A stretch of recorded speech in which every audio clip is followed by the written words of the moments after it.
Hey there, I'm Casey and this is Lauren and we're two of Festival's Mealtime Mentors. This video is part of our Holiday Hacks video series where we're sharing tips and tricks to make the holidays more manageable.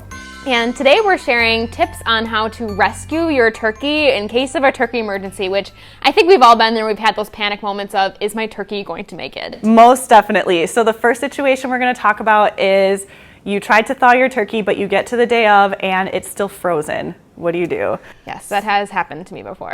Gosh, yes, so here are some tips. The first thing to remember is don't try to thaw your turkey faster by putting it in hot water or something like that. That can increase your risk for foodborne illness, and that's definitely worse than a frozen turkey, sending your guests home with something like that. So don't do that. Another thing is don't try to cook your turkey at a hotter temperature in your oven. A turkey really needs a slow, low roast to cook well.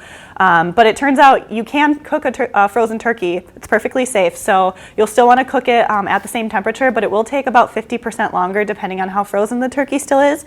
But that's really your best bet.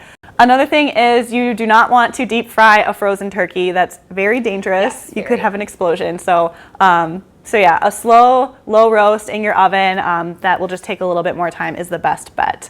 And one other thing with that is it's a little bit more difficult to season a frozen turkey than it is a thawed one. So something you can do is season the juices that come out of the turkey while it's cooking and then spoon that liquid on top of the turkey during the cooking time to try to get some of that flavor back in. But again, the most important thing to remember is cook your turkey to 165 degrees Fahrenheit. Yes, and speaking of maybe having a turkey without a lot of flavor, I think we've all run into those moments where our turkey is getting dry, and how do we rescue it? And typically that happens to the white meat because of the lower fat content relative to the darker meat.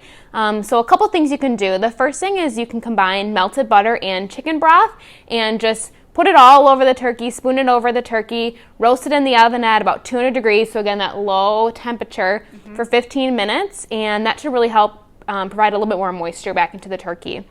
Another thing you can do is combine melted butter, again, trying to replace some of that fat content, with turkey gravy, which you can find many different types of packets, easy to make right in our stores. And again, put it all over the top and just give it a little bit more moisture and flavor and fat content to replace anything that has come out during cooking.